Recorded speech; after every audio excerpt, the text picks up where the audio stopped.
let's switch gears and talk a little BYU football. Making his weekly appearance on BYU Sports Nation, John Beck joins us on the Deseret First Credit Union hotline. John, welcome back to the program. Hey, what's going on? Thanks for having me again. Hey, you bet. I'm going to assume that you DVR'd and have watched several times the BYU Wagner game because it was such a close nail-biter. What were your overall takeaways from that game? Well, to have as many positives as what happened is the really good thing. And to be able to have as many players play, I think those are the positives you take away from it. In all honesty, we knew that it was going to be that type of a game. And I think a lot of people were interested to see what type of people do we have behind our starters and how will they perform. And then what a great opportunity as a coaching staff to know, hey, if our starters perform like they should, we're going to be able to get to see a lot of playing time of some guys that we may have to count on the last handful of games in the season if an injury happens. So I think just, A, for Tanner, so many positives to be able to have, and then step out of the game, and then B, letting a lot of young players play. I think those are all very good things to have happen. Do you remember your biggest blowout victory? It might have been like my junior year UNLV, or I don't know. Guys, that was like a decade ago. There's been a lot of football games. Bad thing is I can tell you the blowouts I was on where I was on the losing side better than I can tell you the blowouts I was on the winning side. Right. It always happens like that. But just like you and being a former player, I love to see the offense and the team starting fast and getting some of the younger players in, especially the guys that deserve it, that have been on the scout team. I just made fun of them. So, they work hard, so it's good to see that. Oh, you say that now. Yeah, right. I have to backpedal. That's what I do, right, being a DB.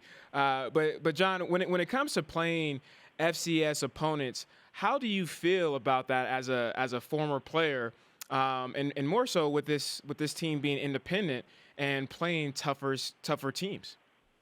Yeah, I think it definitely plays into the strategy. Like, you want to play a tougher schedule because it gives you the opportunity to move forward if you beat those teams, right? So you stack up your schedule where a lot of the teams are going to be top-ranked teams. Well, if you can beat some of those guys, that's going to help you jump up the polls.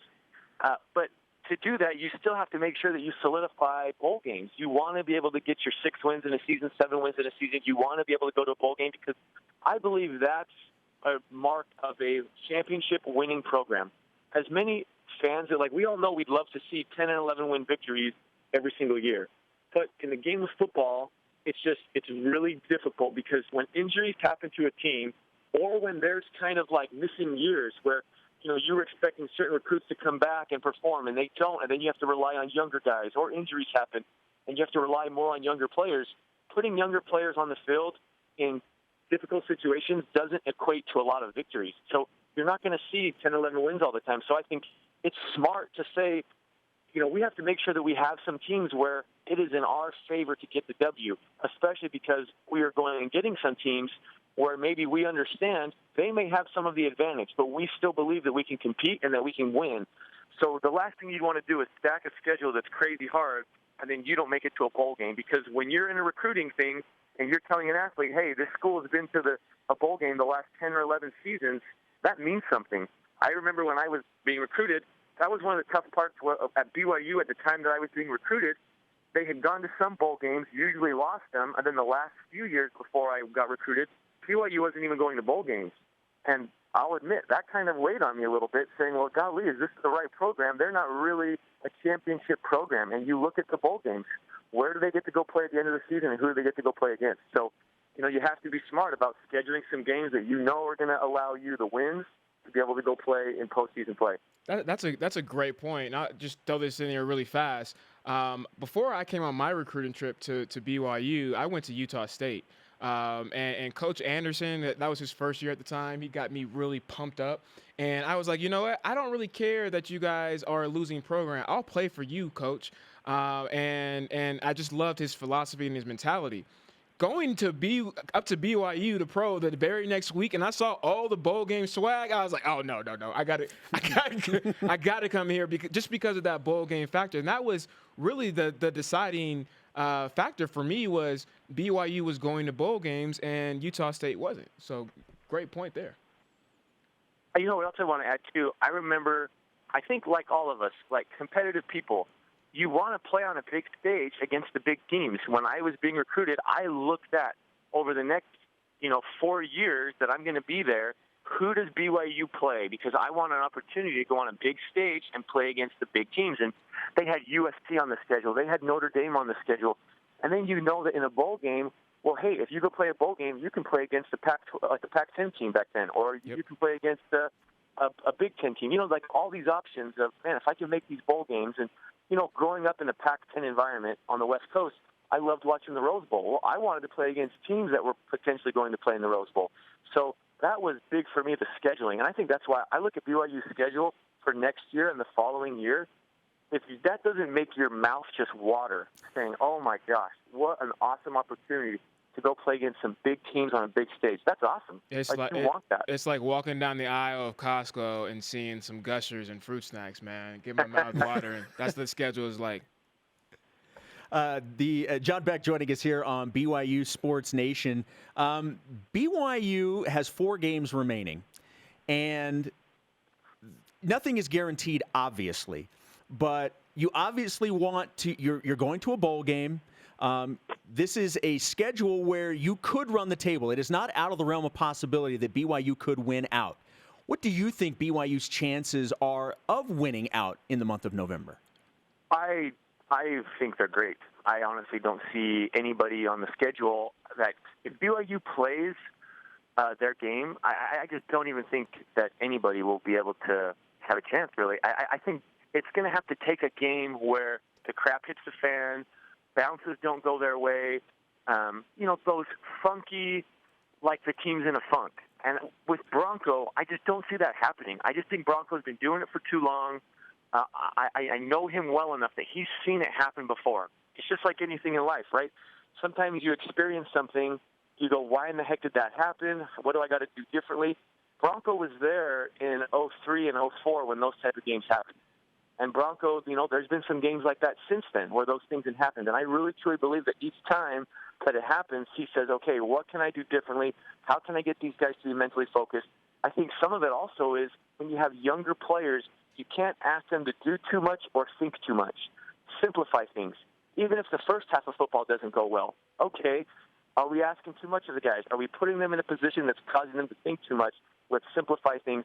I just think as long as they play their game, then there may be some quarters here or there where it don't go well. I mean, that's football. But if they just consistently play their game, I don't see a team. I've watched some of Missouri's games.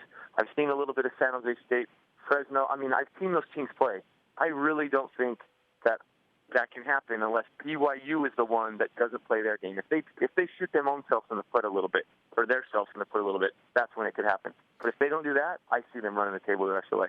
John, I agree with you there. Let's say something weird does happen, and they don't run the table. Would anything less than 9-3 be a disappointment for you as a former athlete and alum? And let's throw out Taysom not being here, and let's throw out Jamal not being here, because we're dealing with what we've been dealt with. So this is a new team, new identity. So with that situation, the current situation at hand, would that be disappointing for you?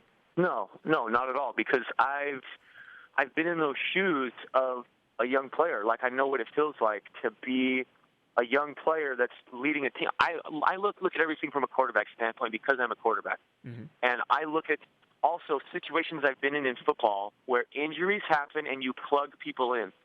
John Gruden said this Monday night at the Ravens game because he was saying, look, you have Joe Flacco, a Super Bowl winning quarterback. Since he won the Super Bowl, he's had all of these injuries happen to key players on his team. He's had coaching changes. All of these things happen. In football, it is so hard to be consistent and succeed when you have those type of things happening. So I think the fact that we've plugged guys in and yet things have gone well, and let's say it's a 9-3 season. That is a super successful season for the circumstances. And I don't care that it's, Missouri's not as good as we thought they were going to be. We sure thought that when we beat Boise, they'd win out the rest of the year, and then they got smoked by Utah State. Like, you can throw out tons of different scenarios of woulda, coulda, ifs and so's, but I'm just saying you have a true freshman quarterback leading the helm of your offense. and the defense has played some awesome games at times. Hey, if one thing goes off, we've had a lot of games so far that have worked in our favor. Like the Boise game, from an offensive standpoint, not a lot of things went that great that game, but we made a couple big plays on a scramble and a fourth down play to win it.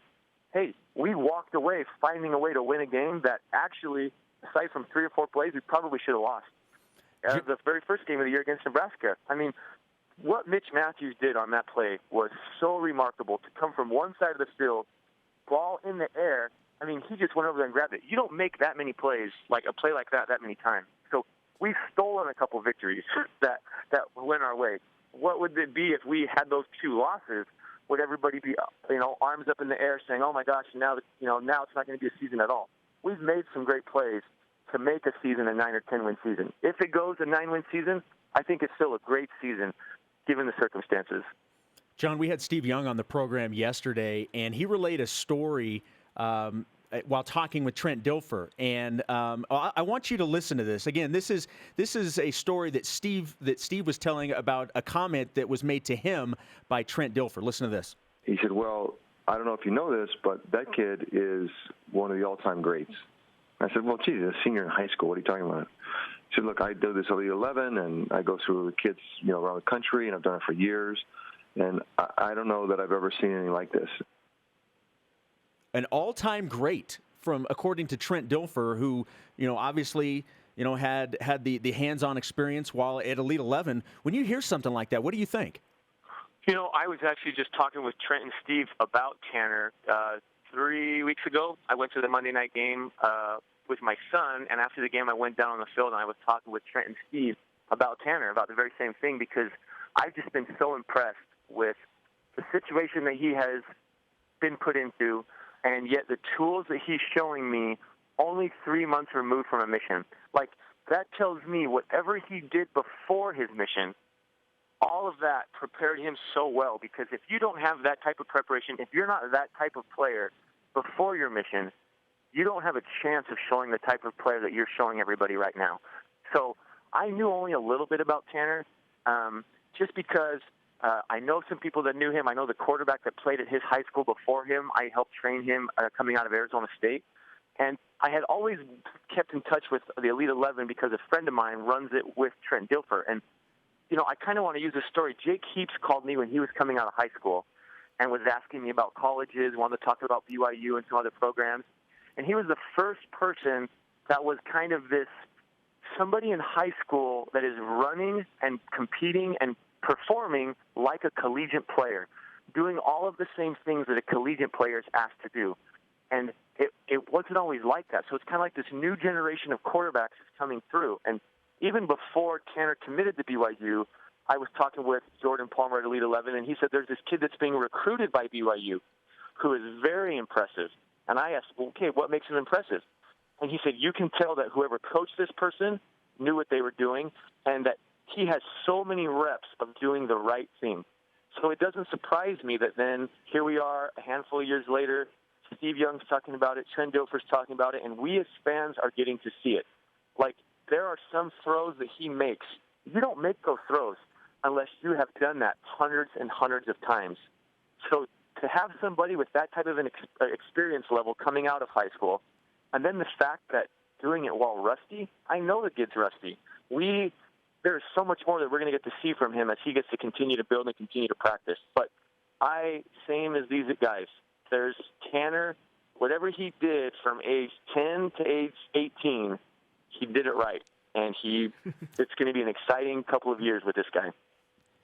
He is John Beck. John, great stuff. Always appreciate the conversation, and we'll talk to you next week. Thanks. All right, guys. We'll see you.